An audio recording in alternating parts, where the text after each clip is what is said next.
Le pasteur Joseph Ngande, leader international des jeunes et étudiants de la CMCI, a effectué une visite à l'église de Côte d'Ivoire du 10 au 13 juin 2022. Accueilli à l'aéroport par une forte délégation composée essentiellement de dirigeants des jeunes et d'anciens de l'église d'Abidjan, il a dès son arrivée présenté les principaux fardeaux déposés par le Seigneur sur son cœur qui feraient objet des ministères qu'il a rendus à l'église, particulièrement aux jeunes, au cours de son séjour en Côte d'Ivoire. Au tournant critique et décisif où nous sommes, l'Éternel attend deux choses de nous. L'obéissance à la prophétie de Santa Cruz, l'obéissance au message de Berthaud. Dans notre programme de normalisation et notre programme de croissance, il n'y a rien de plus que ça. On vous l'a peut-être dit, je reviens le dire d'une fraîche manière, l'onction de Dieu aidant. Soyez bénis. D'autant que le séjour du leader des jeunes et étudiants de la CMCI a été marqué par plusieurs ministères, notamment en introduction, une rencontre avec les dirigeants des jeunes et par la suite, une campagne d'évangélisation tenue sur 2 jours, le 11 et le 12, et une grande rencontre d'édification avec les jeunes. Le Seigneur a béni le séjour de son serviteur Joseph Ngande avec d'abondants fruits découlant de ses ministères rendus. On a enregistré une abondante moisson de 100 âmes gagnées au Seigneur Jésus-Christ et 126 rétrogrades ont été restaurés dans la foi au total des 2 jours de la campagne d'évangélisation.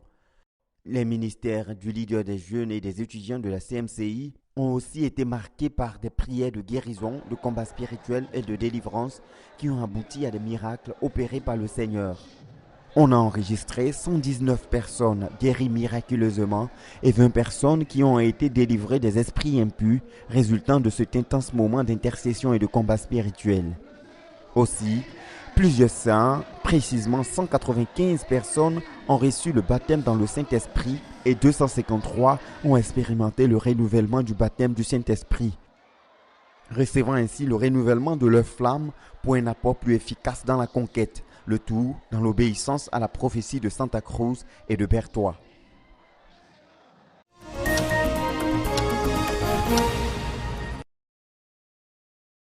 Dans le cadre de sa visite ici en Côte d'Ivoire, le pasteur Joseph Ngande, président mondial des jeunes et étudiants de la CMCI, a débuté son ministère avec les responsables et dirigeants de jeunes et étudiants dans la soirée du vendredi.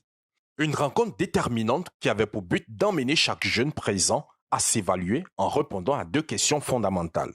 Pourquoi es-tu dirigeant et qui a ouvert ton cœur? Des questions, certes destinées à chaque participant, mais qui ont permis à l'orateur de révéler les marques d'un cœur ouvert par Dieu.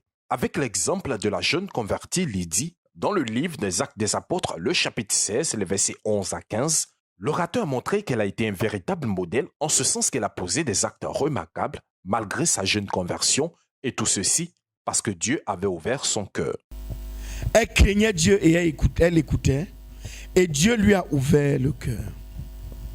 Quand Dieu a ouvert le cœur de Lydie, Lydie a instantanément donné sa vie à Jésus. Quand Dieu ouvre un cœur, toutes les résistances tombent. Sans aucune exception. Elle a dit, je ne peux pas recevoir une telle délivrance. Elle a gardé pour moi seule. Elle a couru rencontrer sa famille. Et elle a partagé l'évangile à tous les membres de sa famille. Dis à ton voisin, le même jour. Pas le lendemain. Quand Dieu ouvre un cœur, on devient prédicateur de l'évangile de manière instantanée. Qui a ouvert ton cœur? Quand Dieu ouvre un cœur, l'abandon du péché est radical et total. Quand Dieu ouvre un cœur, la crainte de Dieu se saisit de ce cœur de manière instantanée. Quand Dieu ouvre un cœur, l'obéissance devient la règle de vie. L'obéissance à toute la lumière connue devient la règle de vie. Quand Dieu ouvre un cœur, on embrasse instantanément sa commission.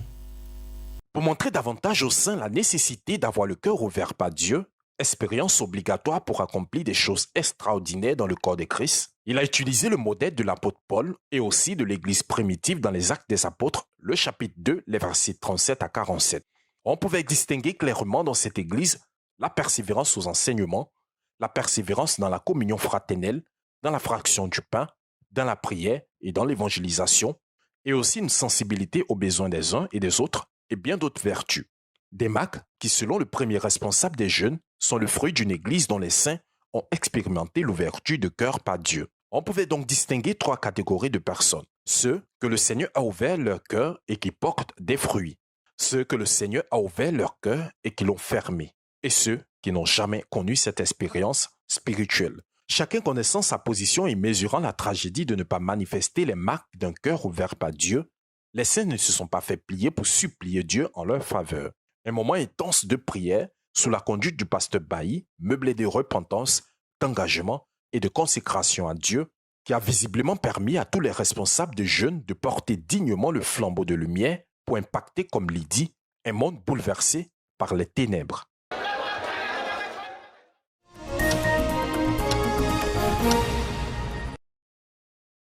Vanité des vanités, tout est vanité. À partir de cette vérité biblique, le pasteur Joseph Ngandeu a saisi l'occasion pour amener une multitude d'âmes à Christ. Ce dimanche 12 juin 2022, dans le hall du siège de la CMCI Côte d'Ivoire, après les témoignages et la prédication des semeurs, le leader des jeunes s'est adressé à son auditoire. C'est avec tristesse et désolation que le pasteur Joseph Ngandeu dépeint la vanité de la vie que l'ecclésiaste a vécue. Après avoir obtenu la gloire, les richesses, les femmes et toutes sortes de jouissances, Salomon finit par conclure que l'homme doit craindre Dieu et observer ses commandements. Donc à la fin de sa vie, après qu'il se soit livré à toutes ces folies, après qu'il ait touché le sommet de la science, après qu'il ait touché le fond de la dépravation sexuelle, après qu'il se soit livré à toutes les réjouissances, je ne sais pas quels sont tes fantasmes, mais il les a connus de loin plus que toi. Et après avoir connu toutes ces choses, il conclut: crains Dieu et observe ses commandements. C'est là ce que doit faire tout homme. Car Dieu amènera toute œuvre en jugement au sujet de tout ce qui est caché, soit bien, soit mal. Vanité des vanités, tout est vanité. Après avoir longtemps insisté sur la vanité de la vie, le pasteur Joseph Ngandeu montre la voie par excellence pour entrer dans les desseins de Dieu. Et cette voie, c'est la repentance. Un message percutant qui a bouleversé la vie de plusieurs. Sur l'estrade, on aperçoit 3 catégories de personnes. La première, ce sont les âmes perdues, 50 ont été enregistrées. La deuxième sont les rétrogrades, 95 ont été restaurés. Et enfin la troisième, ce sont les enfants nés dans l'église qui mènent une double vie, une vie mêlée de fausseté. 29 ont été enregistrés. Convaincus de péché, de jugement et de justice, au total 174 personnes sont venues rencontrer le Nazaréen, Jésus, le divin sauveur.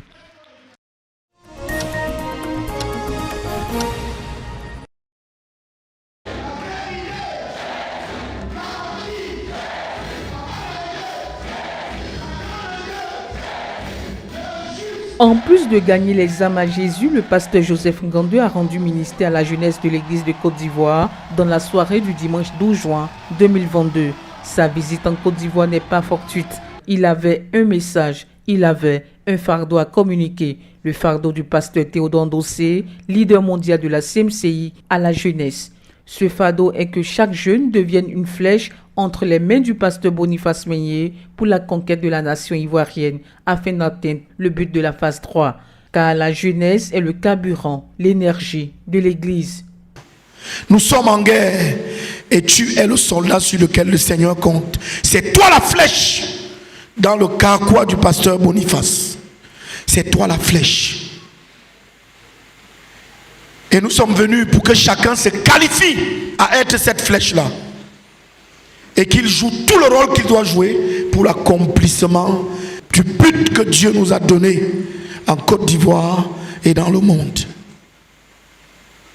Le leader de la jeunesse n'a pas manqué de rappeler que l'Église est dans un perpétuel combat avec le diable. Et parce que le diable travaille de toutes ses forces pour amener le maximum de personnes en enfer, le croyant devra travailler dur, à l'exemple de l'apôtre Paul qui a combattu le bon combat. Et cela passe nécessairement par le progrès spirituel. Tu es en guerre. Tu es le soldat sur lequel le Seigneur Jésus compte. Tu es le soldat sur lequel Dieu compte pour que son royaume s'étende. Quelle est ton attitude vis-à-vis de ces attentes? Prions en langue. Nous sommes bien en Côte d'Ivoire, à quelques semaines de la croisade du renversement des principautés personnelles et familiales, où l'exercice du combat spirituel est à la pointe. Joseph Ngandou livre donc une bataille contre tous les démons, derrière les maladies, la pauvreté, les échecs et les multiples actions du diable. On enregistre 109 personnes guéries et 17 personnes délivrées authentiquement. La cerise sur le gâteau fut la fusion du Saint-Esprit. 195 personnes ont reçu le baptême du Saint-Esprit, séance tenante. Dieu a agi et il s'est puissamment manifesté à travers le ministère du pasteur Joseph Ngandou, ici en Côte d'Ivoire.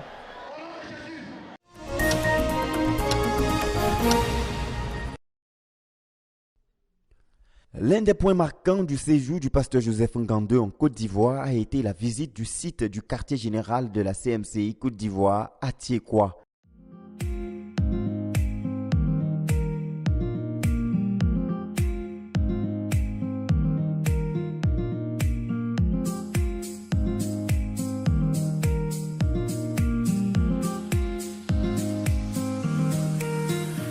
Compagnie du couple Meignet et la délégation de responsables du ministère des Jeunes en Côte d'Ivoire, ils ont parcouru en prière une bonne partie des plus de 21 hectares sur lesquels s'étend le site pour renforcer la possession des lieux.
Et cette séance de marche, de découverte et de prière sur le site fut l'occasion pour le pasteur Joseph Ngandou de faire une offrande symbolique, participant ainsi à l'avancée des travaux sur le site dont le premier bâtiment, la maison de prière, est en plein avancement.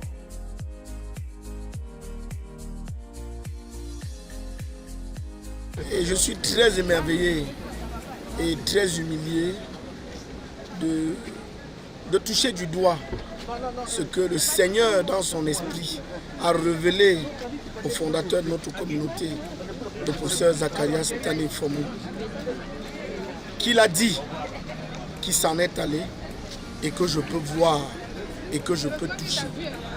À Thiékwa, ce n'est pas une vue de l'esprit, ce n'est pas une histoire, c'est une réalité. J'y suis, j'ai parcouru et je veux dire, c'est l'Éternel qui l'a fait. Et il fait bien tout ce qu'il fait. Je suis heureux d'être un témoin de l'histoire. Quand devant cette caméra, je redirai encore, quand alors sous terre sera sorti au grand jour ce que le Seigneur a cristallisé dans les prophéties qu'il nous a données par le passé. Je touche là du doigt l'histoire d'un homme qui a suivi un autre homme d'un cœur sincère et avec pleine détermination. Et tout ce que l'Éternel a dit au travers de la bouche du frère Zach est en train de se réaliser. Je veux ici dire que je tire un grand coup de chapeau au pasteur missionnaire Boniface Meunier pour sa foi en Dieu, sa foi en le frère Zach, sa foi en les prophéties que le frère Zach a données, dans lesquelles il est en train de nous entraîner à Tchekwa, la ville divine du futur. Merci.